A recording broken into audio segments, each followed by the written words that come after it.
হার্লেনের একটা প্রোডাক্ট আছে Lily, so আমি এটা দেখে oh my god it's my product. Cinema করলে ভালো যারা অ্যাক্টররা আছে তাদের সাথে কাজ করতে চাই। তখন অ্যাকচুয়ালি আমি ওরকম ফিল পেতাম না যে সিনেমায় কাজ করব, গল্প সবকিছু মিলে আমার কাছে মনে হতো আমি খুব ছোট বাচ্চা। আমি যে অ্যাবসেন্ট আপনারা মানতে পারছেন না, এটা হচ্ছে সবচেয়ে বড় ব্যাপার। সো জানি না কি কাজ করব, বাট সামথিং ডিফারেন্ট হবে। সত্যি বলতে আপনাদেরকে দেখে আমার অনেক অনেক ভালো লাগছে। আমি অ্যাকচুয়ালি এভাবে অভ্যস্ত না, আমাদের টাইমে এরকম ছিল না।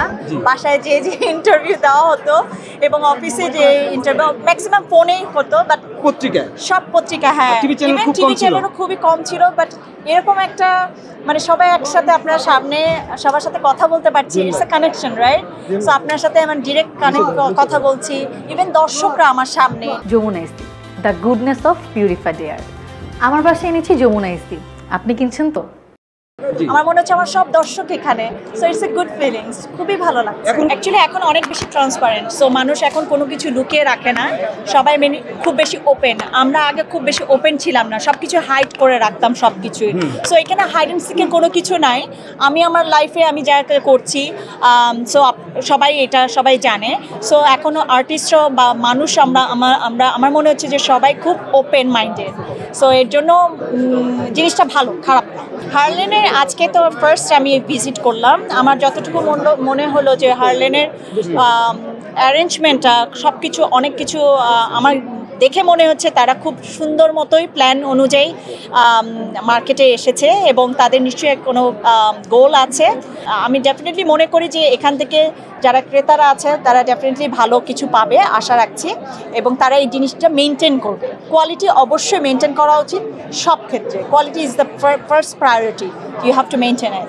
হার্লেনের একটা প্রোডাক্ট আছে লিলি, সো আমি এটা দেখে oh my god it's my product, it's really nice এবং আমার ওই মেমোরিটাও দরকার করছিল। সো হ্যাঁ, লিলির প্রোডাক্টটা আমি দেখেছিলাম, খুব ভালো লাগছে। আমার হাসি দেখে বুঝতেছেন না যে কত ভালো লাগছে আপনাদেরকে দেখে, খুব ভালো লাগছে। আমি যে অ্যাবসেন্ট আপনারা মানতে পারছেন না, এটা হচ্ছে সবচেয়ে বড় ব্যাপার। আছে দেখতে হবে আপনারা কিভাবে আমাকে ভালোবাসেন। এবারে আমাকে যেভাবে ট্রিট করবেন তখন আমি ডিসাইড করবো ওকে ফাইন। হ্যাঁ, আমি অ্যাকচুয়ালি অনেকে কম বেশি সবার সাথে কাজ করেছি, মাঝে তাহসান ভাইয়ের সাথে কাজ করা হয়েছিল। এই তো আমার ভক্তদের এবং আমার ফলোয়ার্স যারা আছেন ডেফিনেটলি তাদের উদ্দেশ্যে আমি এদের হঠাৎ করেই আসা, তাদেরকে সারপ্রাইজ দেওয়ার জন্য। বেশ কিছু প্ল্যান আছে কাজ করার এবারে ঈদের জন্য। সো জানি না কি কাজ করব, বাট সামথিং ডিফারেন্ট হবে। যেহেতু আপনারা সবাই আমাকে মিস করেন, আমিও আপনাদেরকে সবাইকে খুব মিস করি। সো আপনারা আমার জন্য দোয়া করবেন, আর এতে দেখি কি করা যায়। অ্যাকচুয়ালি যারা লিজেন্ড লাগে, এই যে আমাদের বড় বড় অ্যাক্টরস যারা আছেন, মোশাররফ ভাই, জাহিদ ভাই, সবার সাথে আমি খুবই লাকি, খুবই ব্লেসড যে তাদের সাথে আমার কাজ করা হয়েছে। সো এদেরকে নিয়ে বলাটা অ্যাকচুয়ালি কিছুই নাই, সবাই জানে তাদের সাথে কাজ করা হচ্ছে সৌভাগ্যের ব্যাপার। সো মোশাররফ ভাই আমি চাই সবার সাথে আবার কাজ করতে।